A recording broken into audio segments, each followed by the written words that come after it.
কিয়ামতের ময়দানে আমার মালিক যদি আমাকে মাফ কইরা দেয়, ও কুকুর, তোর চেয়ে আমি অনেক ভালো। আর কিয়ামতের ময়দানে আমার মালিক যদি আমাকে মাফ না করে, ও কুকুর, তুই আমার চেয়ে অনেক ভালো। আল্লাহু আকবার। আমার মালিক সর্বদিক থেকে বড়। আমার মালিকের সাথে কেউ বরত্ব জাহির কইরা যদি চলতে চাও, আমার মালিক এমন থাবা মারবে, এক থাবায় নিয়ে জাহান্নামের ভিতরে ফালাইয়া দিবে। হে ফেজা কুটানারা, তোরা আমার চেয়ে অনেক ভালো, কারণ তোর হিসাব নাই, নিকাশ নাই, তোর বেহেশতও নাই, জাহান্নামও নাই, তুই মাটির সঙ্গে মিলা যাবি। আর আমি ওমর যদি কিয়ামতের ময়দানে ধরা খাইয়া বসি, ওই জাহান্নামের 1 সেকেন্ডের আযাব সহ্য করার শক্তি আমি ওমরের না। হে ফেজা কুটানারা, তুই আমার চেয়ে অনেক ভালো। কি বর্মেয়ারা, ওমর ফারুক রাদিয়াল্লাহু তাআলা আনহু অর্ধেক দুনিয়ার রাজত্ব করার পরেও ফেজা কুটানার হাতের ভিতরে উঠাইয়া আফসুস করে কান্দে আর বলে, তুই আমার চেয়ে ভালো। মালিকের দরবারে ডাক দিয়া বলে, মালিক, আমি যদি একটা বকরির বাচ্চা হইয়া যাইতাম, তোমার বান্দা বান্দিরা আমাকে জবাই কইরা পাক কইরা খাইয়া ইবাদত করত, কিন্তু আমি ওমর মানুষ, কিয়ামতের ময়দানে তোমার সামনে দাঁড়াইয়া হিসাব দেওয়া লাগবে। মালিক, মালিক, কি বোঝেন? নিজেকে নিজে কি মনে করছে? টাকা বুড়ি করিয়া যারা চলো, আমার মালিক তাদেরকে বিশেষ করিয়া সম্বোধন করিয়া বলে, হাল আতা আলাল ইনসানি হিনুম মিনাদ দাহরি লাম ইয়াকুন শাইআম মাযকুরা। নেমো খারাপ না ফারমানের জানেন, আজকে খুব জমিনের ভিতরে গলা টান কইরা, সিনা টান করিয়া জমিনের ভিতরে এমন ভাবে হাঁটো, মনে হয় যেন আমার জমিন ফেরে ফেলবে। এই খবিসের দলেরা, তোদের অস্তিত্বের দিকে তাকাইয়া দেখ। তোর অস্তিত্ব বলতে কিছু ছিল না, ছিল এক কাতরা নাপাক পানি। যেই পানি ভেজাল না, ভেজাল যুক্ত আমশ্বাস, তাও বার ভেজাইলা, এই নাপাক অস্তিত্ব নাই পানির মধ্যে। তোর মতো ওই পানিকে আমি রক্ত দিয়া জমাট বাঁধাইয়া ওর ভিতরে আমি হাড্ডি তৈরি কইরা ফাঁকা সাউনাল ইজামা তাআত তৌফিক তাআত হামজাতু তাআত তৌফিক তাআত হামজাতু ইয়ামানাত ওয়া ইজাবাত হামজাতু। এ আমার দয়ার মালিক, আমি তো নিয়াত কইরা বসছি, আপনি দয়া মায়া কইরা যদি আপনি আমার কলব ভালো করার তৌফিক না দেন, আমার দ্বারা কোনো দিন সম্ভব না। জোরে বলেন কথা ঠিক কিনা? এ আল্লাহর বান্দারা, পর্দার মা বোনেরা, আল্লাহ রাব্বুল আলামিন কলবের ব্যাপারে কোরআনুল কারীমের মধ্যে এক সূরার মধ্যে প্রায় 11টা কসম করার পরে বলে, কদ আফলাহা মান যাক্কাহা ওয়া কদ খাবা মান দাসসাহা।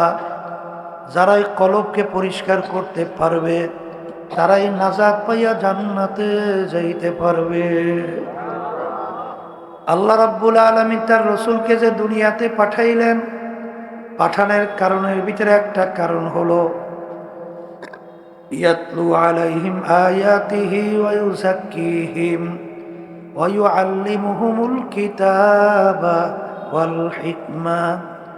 আল্লাহ রাব্বুল আলামিন বলেন, আমার রাসূলকে আমি দুনিয়ার পাঠানোর ভিতরে কয়েকটা কারণের ভিতরে একটা কারণ হলো আমার রসুল তার উম্মতদের আত্মশুদ্ধি কলব পরিষ্কার করাইবে। সবাই বলি সুবহানাল্লাহ। এখন বলতে পারেন হুজুর কলব কিসে ভালো হয় কিসে খারাপ হয়? কলবের উল্লেখযোগ্য 10টা রোগ আছে। এর ভিতরে একটা বড় রোগের নাম হলো তাকাব্বুরি। তাকাব্বুরি কাকে বলে? আমি বড়, আমি ভালো। বলেন কি শব্দ? আবার বলেন, আরো বলেন। আমি বড়, আমি ভালো। আমি টাকা পয়সার দিক থেকে বড়, শিক্ষার দিক থেকে বড়, এই বংশের দিক থেকে বড়, সৌন্দর্যের দিক থেকে বড়, ক্ষমতার দিক থেকে বড়, বিভিন্ন দিক থেকে বড়। যার ভিতরে যারা পরিমাণ তাকাব্বুরি থাকবে, আল্লাহ রসুল সাল্লাল্লাহু আলাইহি ওয়াসাল্লাম বলেন সে বেহেশতের ঘেরানো পাবে না। নাউজুবিল্লাহ। কথা ঠিক কিনা? এই আল্লাহর বান্দারা, বড় পীর আব্দুল কাদের জিলানী রহমাতুল্লাহি আলাইহি তিনি রাস্তা দিয়ে একদিন রওনা করছে। হঠাৎ একটা কুকুরের জবান খুলে গেছে। কিসের জবান? কুকুর আপনার আমার মতো কথা বলে। কুকুর ডাক দিয়ে বলে, বড় পীর সাহেব হুজুর বলেন তো আপনি ভালো না আমি কুকুর ভালো? প্রশ্ন করছে। এখন হুজুর তো চিন্তায় পড়ে গেছে, যদি এখন বলি কুকুর তুই ভালো আমি খারাপ, তাহলে তো আল্লাহর কালামের উল্টো হয়ে যায়। আর যদি বলি কুকুর তুই খারাপ আমি ভালো, তাহলে তো আমার ভিতরে আনা নিয়ে চলে আসে তাকাব্বুর। এখন কি উত্তর দেবে? কি কর্তব্য বিমূঢ় অবস্থায় তিনি চিন্তা করতেছেন, কি উত্তর দেবে? আল্লাহর কুদরত, তার অন্তরের ভিতরে আল্লাহ রাব্বুল আলামিন পুরুষের উত্তর পয়দা করে দিচ্ছে। তিনি ডাক দিয়া বলে, কুকুর শোনো, কিয়ামতের ময়দানে আমার মালিক যদি আমাকে মাফ কইরা দেয়, ও কুকুর তোর চেয়ে আমি অনেক ভালো। আর কিয়ামতের ময়দানে আমার মালিক যদি আমাকে মাফ না করে, ও কুকুর তুই আমার চেয়ে অনেক ভালো। এই ওমর ফারুক রাদিয়াল্লাহু তাআলা আনহু অর্ধেক দুনিয়ার রাজত্ব করলেন, রাস্তা দিয়ে হাঁটতেছেন, হেজা কুটা নাড়া রাস্তার ভিতরে পাইয়া হাতের ভিতরে উঠাইয়া এখন ভেজা কুটা নাড়ার দিকে তাকাইয়া তাকাইয়া বলতেছেন। আর বর্তমানে এক শ্রেণী সর্বনাশ, একটু আলেম হইয়া, একটু পীর হইয়া, একটু মুফতি, একটু মুহাদ্দিস হইয়া, একটু বুজুর্গে, একটু ইবাদত বন্দেগী একটু কইরা, একটু টাকা পয়সার মালিক হইয়া, সম্পদের মালিক হইয়া, বিভিন্ন ক্ষমতা পাইয়া, সম্মান পাইয়া এখন আর ধরাকে সরা জ্ঞান মনে করে না। এখন রাস্তা দিয়ে এমনভাবে হাঁটে মনে হয় যেন জমিন ফাইরে ফেলবে। কথা ঠিক না বে ঠিক? এইটা একটা কলবের রোগ। আর আল্লাহ রাব্বুল আলামিন এই তাকাব্বুরি মনে সহ্যই করতে পারে না। বলে কলে হুজুর তাকামান এই বুঝাবার জন্য জঙ্গলের মধ্যে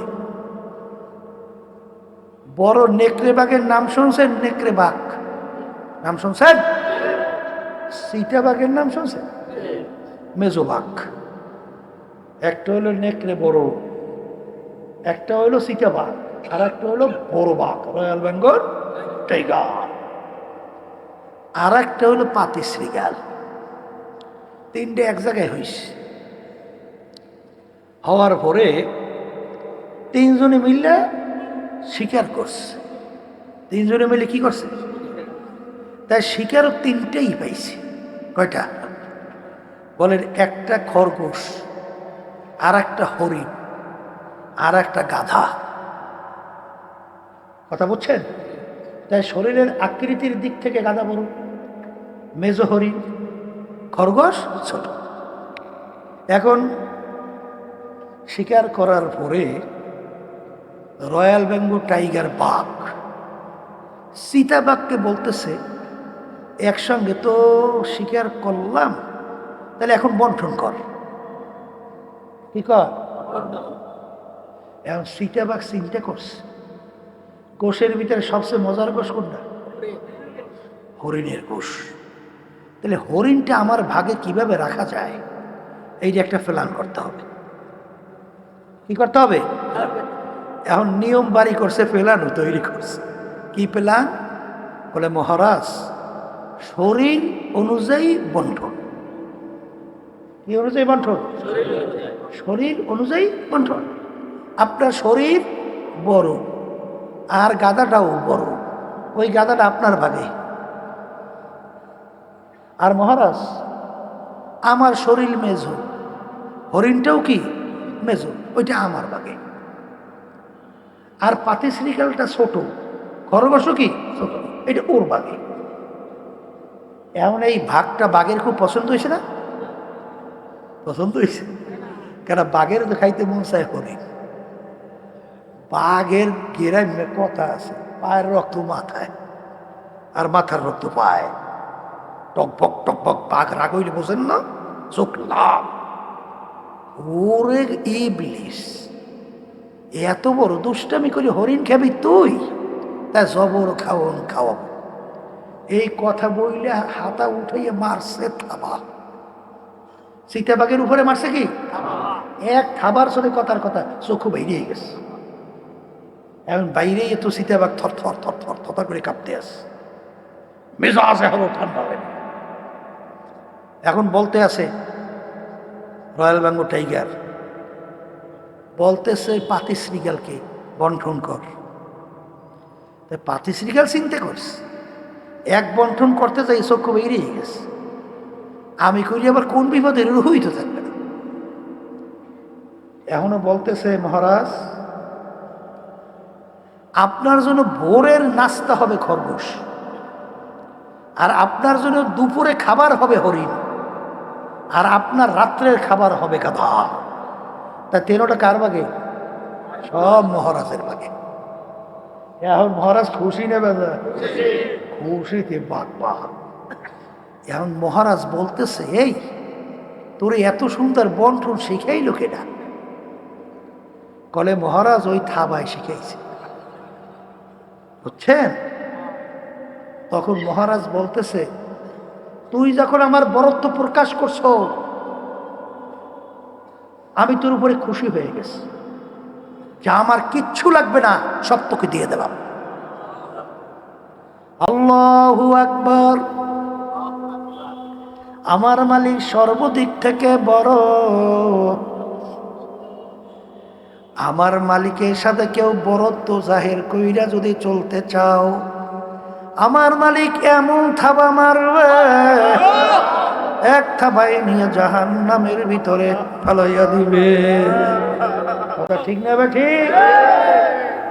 এ বর্মিয়া আমি হ্যাঁ আমি ভালো আমি বড় এটা বলার শক্তি কারো আছে? এই তাকাব্বুরি ভিতর থেকে দূর করতে হবে। আল কেবরু রেদাই, তাকাব্বুরি হলো আমার মাওলার খাস চরিত্র, খাস পোশাক। যে তাকাব্বুরি বর্মেয়াগিরি করবে এরা আল্লাহ সহ্যই করতে পারে না। কথা বলে না? এই জন্য আমার বাজানদেরকে বলবো এই তাকাব্বুরি করার ক্ষমতা কোন মানুষের আছে? আছে আছে। হ্যাঁ সমাজের ভিতরে একটা লোক বড় বড় গলায় কথা বলে, আসেন এরকম কিছু গলা টান করে। এখন সেই লোকটা বড় বড় কথা বলে, ওকে একজন ভালো করে চেনছে, তা সিংটা করে দেখছে ওদের ওই চোরার পোলা। কার পোলা? চোরার পোলা। এখন সমাজের ভিতরে বড় বড় গলায় কথা বলে আর টপ করে বলে এই এই কথা নিচু কর, এই মাথা নিচু কর, তোরে আমি চিনি না, তুই অমুক চোরার পোলা না। বলার সঙ্গে সঙ্গে ওর মাথা আস্তের উপরে নিচে হয়ে যায়। কথা ঠিক কিনা? জোরে বলে নাউযুবিল্লাহ। ওদিকে মুমিনের চরিত্র, ইমানদারের চরিত্র তাম দুনিয়াও যদি তাদের পায়ের উপরে ফালাইয়া দেওয়া হয়, আল্লাহর ফজলও করবে, তাদের ঈমান বিক্রি হবে না। বাজান এই কলবের রোগ হব্বে যা হব্বে মাল দূর করা লাগবে, বাজার ওজব দূর করা লাগবে, রাগ দূর করা লাগবে, গোসা দূর করা লাগবে, আহারে গিবার শেখায় দূর করা লাগবে, অন্তরে কুমন্ত্রণা দুষ্টামি থেকে দিলকে মুক্ত করা লাগবে। বাজান কলব পরিষ্কার করার জন্যে আমরা অনেক সময় বলি মুরব্বা হওয়ার জন্যে মুরব্বির কাছে যাওয়া লাগবে। বাজার একটা শসা যখন পাইকা যায়, একটা চুনা কুমড়া যখন পাইকা যায়, অনেক সময় চুনা কুমড়া কাইটা ঠুমঠুম কইরা, ওই শসা ঠুমঠুম কইরা কাইটা খেজুর কাটা নিয়া তারপর জোরে জোরে কেইচা ওর ভিতর থেকে চুকার রসকস বের করে, এরপরে চিনি দুধ দিয়ে আসাইয়া এইবার মোরব্বা পাক হয় উন্নত মানের খাদ্য। ঠিক আমার বাজানদেরকে বলবো, পর্দালে মা বোনদেরকে বলবো, বাজান মুরব্বা হওয়ার জন্য মুরব্বির সংস্পর্শে যাওয়া লাগবে। কারণ আল্লামা জালালউদ্দিন রুমি রহমাতুল্লাহ আলাই এত বড় বিশ্ববিখ্যাত আলেম হওয়ার পরেও তিনি বলতেছিলেন খুতবা খুদ মাওলানা রুমি না শোধ তা গোলামে শামসুত্তিবরিজি না শোধ। আমি রুমি ততক্ষণ পর্যন্ত রুমি হতে পারি নাই যতক্ষণ পর্যন্ত শামসুত্তিবরিজির সংস্পর্শে সাগরেদ হইতে পারি না। তাহলে বোঝা গেল মুরব্বা হওয়ার জন্য মুরব্বির কাছে যাওয়া লাগবে। আর আমার মালিকেরও তো হুকুম কুনু মা সাদিকিন, তোমরা সাদিকিন বান্দাদের সংস্পর্শে যাও। এই আল্লাহর বান্দারা, পর্দালের মা বোনেরা, কবরে কিন্তু কোনো দলাদুলি নাই। কবরে যদি কেউ পরিচয় দাও আমি চরমনাইর মুরিদ, আমি চরমনাইর মুজাহিদ, এই পরিচয় কিন্তু খবরে কোনো কাজ হবে না। কেউ যদি পরিচয় দেয় আমি আটরশি, চন্দ্রপাড়া, রাজারবাগ, দেওয়ানবাগ, আমি আওয়ামী লীগ, আমি বিএনপি, আমি জামাতের লোক, এই কবরের যাত্রীরা এই পরিচয় কবরে কিন্তু কোনো কাজ হবে না। বাজান কবরে কিন্তু সবার জন্য প্রশ্ন তিনটা, মান রব্বুকা ওয়া মা দীনুকা ওয়া মান নাবিয়ুকা। এই তিন প্রশ্নের ভিতরে কোথায় কিন্তু নাই তুমি চরমনাই, না সারসিনা, না জৈনপুর, না তুমি ফুরফুরা, না জামাত, না আট্রসি, না তুমি বিএনপি, না আওয়ামী লীগ। এই তিন প্রশ্ন কিন্তু কোনো কবরে কারো জন্য নাই। এই জন্য আমার বাজানদেরকে বলবো, পর্দালে মা বোনদেরকে বলবো, আর দুনিয়া মাজরাতুল আখিরা, দুনিয়াটা হলো আখিরাতের সম্বল সম্পদ কামাই করার জায়গা। এই দুনিয়ায় থাকা অবস্থায় পরীক্ষা কইরা দেখো তোমার আমার কলম নামক পার্স কি অবস্থা, হিংসার কি অবস্থা, তাকাব্বুরির কি অবস্থা, তোমার আমার হব্বে যা হব্বে মালের কি অবস্থা, এবং বিভিন্ন দিক থেকে তোমার আমার কি অবস্থা। এই চিন্তা ভাবনা কইরা কলম ভালো কইরা, চোখে পানি নিয়া কলম নরম কইরা, ইমানকে মজবুত কইরা, নেক আমল বাড়াইয়া তারপর আমার মাওলার কবরের দিকে রওনা করো। কারণ দুনিয়ার যে কোনো কাজের মধ্যে একবার দুইবার নয় 5 বার যদি কেউ ঠইকা যাও, আবার ওই কাজের ভিতরে চেষ্টা করলে জিতবার আশা করা যায়। কিন্তু এক কবরের যাত্রীরা যদি খোদা না খাস্তে একবার কেউ কবরে যাইয়া ঠগ, আর দ্বিতীয়বার দুনিয়াতে আইসা আপিল কইরা জিতবার কিন্তু আর আশা নাই। এ কবরের যাত্রীরা যেই মামলার তদবির নাই তার কিন্তু খালাস নাই। আল্লাহর ওলিদের ইতিহাস তালাশ করে দেখেন বাজান, তারা কিন্তু কানতে কানতে মাওলার কবরে চইলা গেল। সাহাবায়ে কেরামদের ইতিহাস পইরা দেখো, তারাও কিন্তু কানতে কানতে মাওলার কবরে গেল। বাজান ওসমান গনি রাদিয়াল্লাহু তাআলা আনহু এই বাংলাদেশের মতো প্রায় 350 দেশের রাজত্ব করলেন। তার ইতিহাস পড়লে দেখবেন তিনি অনেক সময় কবর দেখতে এমনভাবে অজরে কান্না শুরু করতেন, কানতে কানতে অনেক সময় দাঁড়ানো অবস্থায় ঠাস করে বৈশা পড়ত। লোকেরা বলে আমি আপনি কবর দেখলে এরকম কেন অস্থির হইয়া? তিনি বলে ও আমার সাথীরা, আখিরাতের যাই কয়টা ঘাটি, এর প্রথম নম্বর ঘাটি হইল কবর। এই কবরে যার সঙ্গে ভালো ব্যবহার হবে, ওই ঘাটিতেও তার সামনে ঘাটি ভালো ব্যবহারের আশা করা যায়। এই জন্য যেই মামলার তদবির নাই, সেই মামলারও খালাস নাই। এই জন্য আমার বাজানদেরকে বলবো, তাহলে মা বোনদেরকে বলবো, বাজান আমার মালিক যখন এই মাহফিলে নিয়ে আসছেন, আমার মালিক বড় দয়ার, বড় মায়া। বাজান আমার মালিক বন্দাবান্দি চোখের পানি সহ্য করতে পারে না। বন্দাবান্দি গুনার কথা মনে কইরা যখন মালিকের দরবারে হাত উড়ে দু চোখের পানি ছাইরা যখন করুণ সুরে ডাক দেয়, হে আমার দয়ার মালিক, নাফরমান তোমার দরবারে হাজির। বন্দাবান্দি ডাক দিতে দেরি, আমার মালিক বন্দাবান্দিকে মাফ করতে মোটেও দেরি করবে না। এই জন্য আমার ভাইদেরকে বলবো, পর্দা আলে মা বোনদেরকে বলবো, বাজান কলবকে ভালো করো, ঈমানকে মজবুত নির্ভেজাল করো, নেকের আমল বাড়াও, দলাদলি ছাড়ো, টাকার গরম ছাড়ো, বংশের গরম ছাড়ো, শিক্ষার গরম ছাড়ো, মালিকের পাগল হও, এরপরে মালিকের কবরে রওনা দাও। কারণ একবার যদি কোনো ক্রমে ঠইগা বসো, আর দ্বিতীয়বার দুনিয়াতে এসে আপিল কইরা জিতবার কিন্তু আর আশা নাই। আর মনকে মাঝে মাঝে বুঝাইও যে মন, আহারে মুসাফির হাম এহা সাবা হ্যায়, কবর আখের ঠিকানা।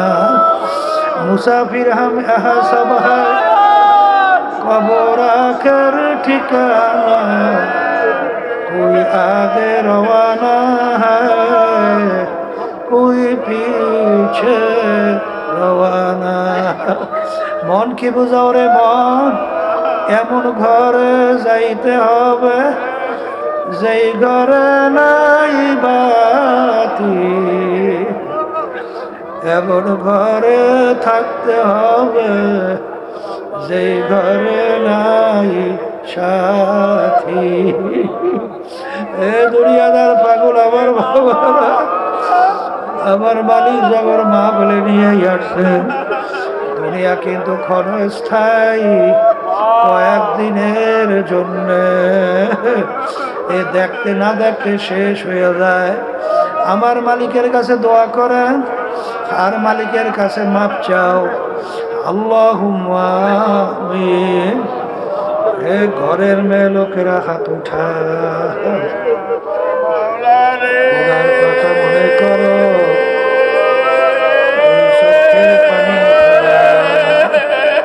আর মালিকের দরবারে কান্দো আর মাপ চাও। যদি কান্না না আসে মনকে বুঝাও রে মা, একদিনে ঘরে দরজা দিয়া